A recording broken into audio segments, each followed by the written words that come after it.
Hey, guys, and welcome to another episode of WFM Tipsy Thursdays. I am your show host, the Contact Center Whisperer, the CEO and founder of Solid Rock Consulting. And I am so excited about this episode because we have the amazing Director of Global Workforce Management over at Acquire BPO, Chris McDaniel. Thank you so much for coming and joining me. You could be anywhere in the world, but you decided to come and hang out with me on this week's episode where we're talking about what are some of the WFM trends that you're seeing. And I love this topic for you because you're in the BPO space. And so I'm sure you're seeing a lot of different trends and you probably have a lot of amazing nuggets that you can share with us. So we're going to hop right in because I want to be respectful of your time. So first, before we do though, tell me, when did you first discover workforce management, or discover your love for it? Like, people don't wake up and be like, oh, workforce management today. Like that doesn't happen. So tell me, how did this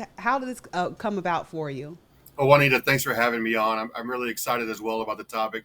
For me, workforce wasn't workforce back when it was workforce, if you will. When I first became interested in it, we were still under the operations umbrella, with a little bit of a dotted line with HR, if you will, and did some different, some walking the line a little bit, right, between the two departments. So 2007 at AT&T is when I was an agent. I applied for my official first workforce management position as a scheduler at AT&T, and I got the position. And from that point on, I learned that I kind of was always analytical, but I really learned that I was fascinated with the numbers and the stories they told and how I could determine what happened days, months, years prior just by analyzing data and laying on the experience that I had as an agent. It's kind of where I first really got into it, and I've just grown over the last couple of decades. I absolutely love that. You said some key things in there that you usually kind of see this bubble to the top in people who get into workforce management and they stay in workforce management is those people who are like, I love the data. I love the story that it told. I love that I could be able to see into the future. Like you see that kind of trait in people who really actually kind of fall into workforce management and then they kind of stay, because it's one thing to fall into it. It's another to say, oh, I'm gonna make this my home. So that's really cool to see. All right, so let's hop into the topic. All right, if you had to give me some trends that you're seeing that are emerging in workforce management, whether it's on the operational side, on AI, or you just these different things that we're seeing right now emerge, what are some of the trends that are most interesting to you right now? The two biggest ones, I don't think that anybody's going to be super surprised by them, but maybe to the level that they're really becoming prevalent. The first one, you obviously hit on it, is AI. It's the buzzword of 2024 for all of business and for really all of life. AI has really become something that is integrated into everything that we do, especially with our reliance on that little box we put in our pocket so that we can communicate with people, right? But from a workforce management standpoint, AI is really beginning to take shape rapidly, and how we're using it in the BPO space. It is something that over the last year probably have really begun to target and dive into what AI can do for us. And on that front, we have done some really amazing things. Initially, as an idea, ChatGPT wasn't exactly updated beyond 2021 for a while, right? And so it was limited in what it could do. It wasn't really current, but we found that we were able to use Chat AI to help us to take all of our process documents that we have and convert them into training modules. It was able to write training and give us scripts, if you will, to say, okay, here's what you've said in your document. Let's turn it into a script. And then we take that and we hand it to our learning and development department, and they turn it into a video and training videos. And all of a sudden now we have everything that we did that would have taken a long time in the past. Right. Is condensed into literally, we did 9 modules of training, and it's less than a month.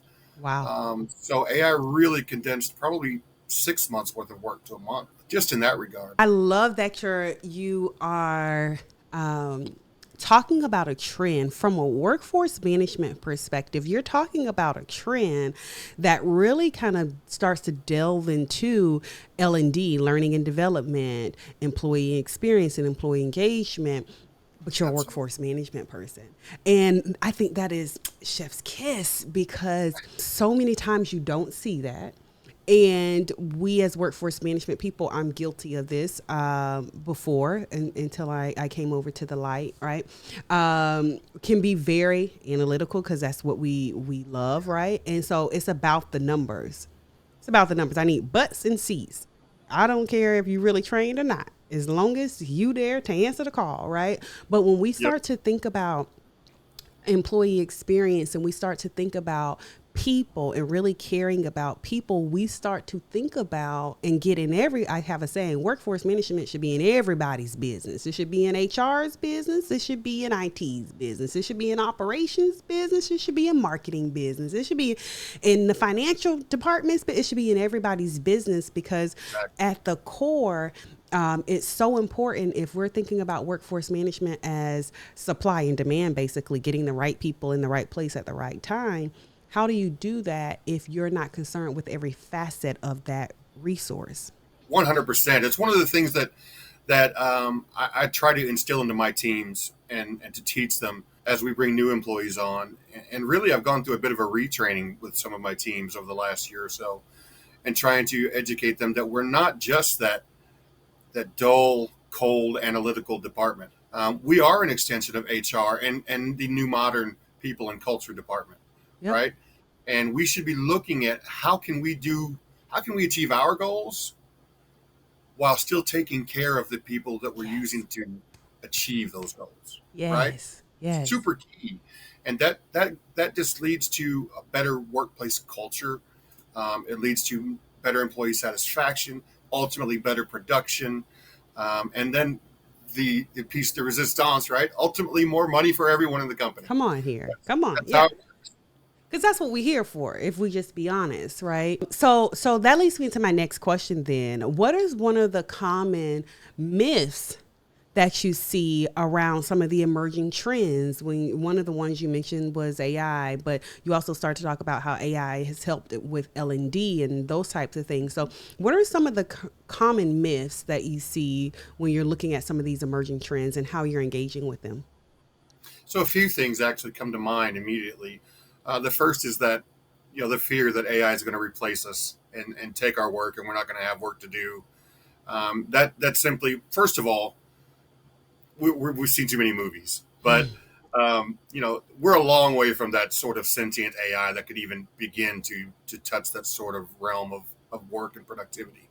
But secondarily, we always are going to need human critical thought and strategic planning and the ability to use our emotion that can't come through a computer to make decisions, and not just data driven anymore. We also want to be data driven and have some empathy within that.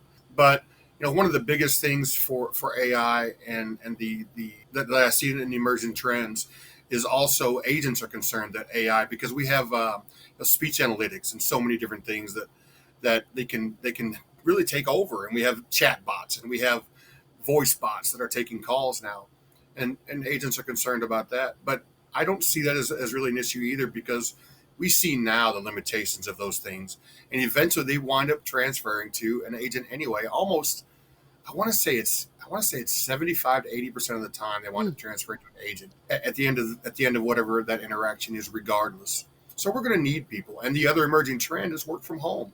Mm. Think COVID, I guess. I don't know. COVID kind of exposed everyone to it and said, wow, we can do this. People can be productive at home. And so that's the other trend that's really big. And from an employee satisfaction standpoint, it's huge to give employees that flexibility. People, a lot of times, I think, as leaders, we lose focus and lose sight of the fact that people are spending hours a day just getting ready and coming to work, and then going home and unwinding before they can enjoy any part of their family or their regular life. And I think we're beginning to recognize that, and I'm super, super happy that that's the case. Yeah, that's really good. That is really good. What pieces of advice would you give a new person coming into workforce management when it comes to tackling or working with some of these trends that are emerging right now that you may have had to learn the hard way, or you've kind of like, oh, I kind of fell into understanding this, right? What types of tips or pieces of advice would you give them to kind of help accelerate their impact in workforce management? Yeah, there's so many things, from basically from the beginning of learning your workforce journey anyway. There's so much to take in, as you know.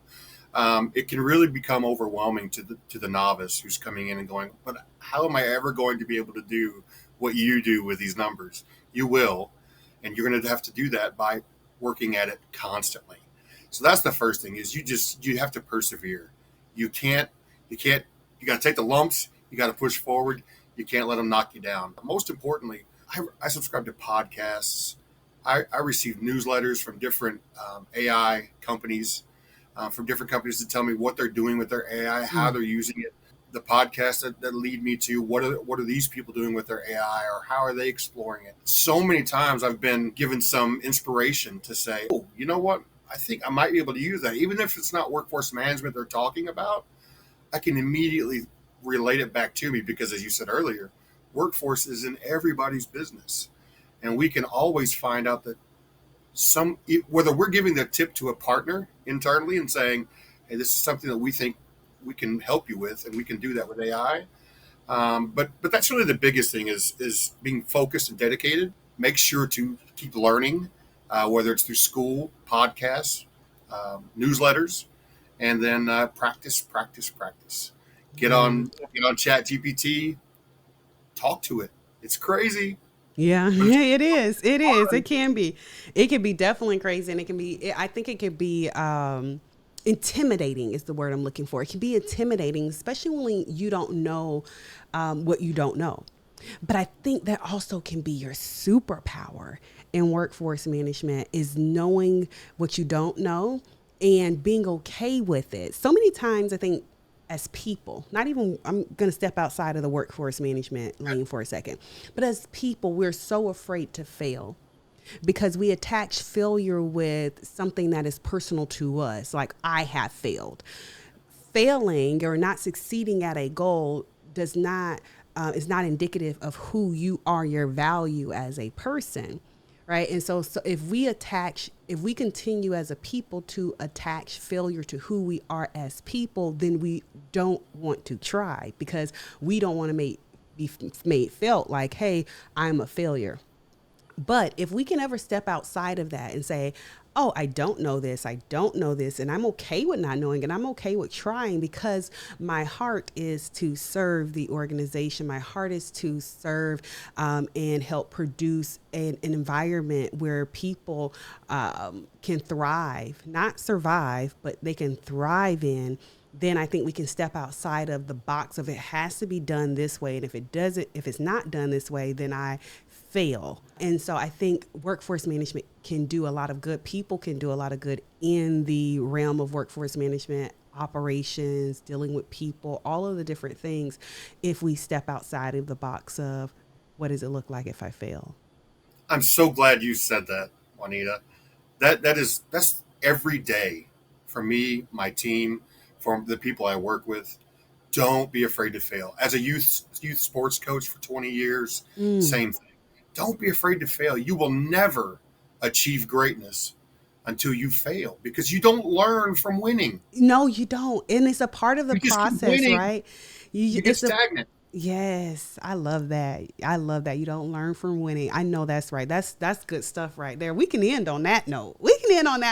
Where can the people find you, Chris, if they're looking for you? Yep, you can find me on LinkedIn, Christopher McDaniel, just plain and simple. I'm on LinkedIn. I've become very interactive over the last year or so there, and beginning to really enjoy my network. And I'm also actually considering, I don't want to get into your space, but considering a podcast, me and a couple of other guys. Come on here. Maybe one day we'll put something together. Yeah. We need more voices. We need as many voices as we possibly can. It ain't no fun if it ain't no community. So we got to have community. I think workforce is so fun. Maybe I'm a dork, but I just think it's fun. I love it. I absolutely love it. That's why I'm sitting here talking to you today, right? Thank you. All right. How epic was that? I love some of Chris's points. Definitely have to have him back again as a guest. Or maybe I'll be a guest on his podcast.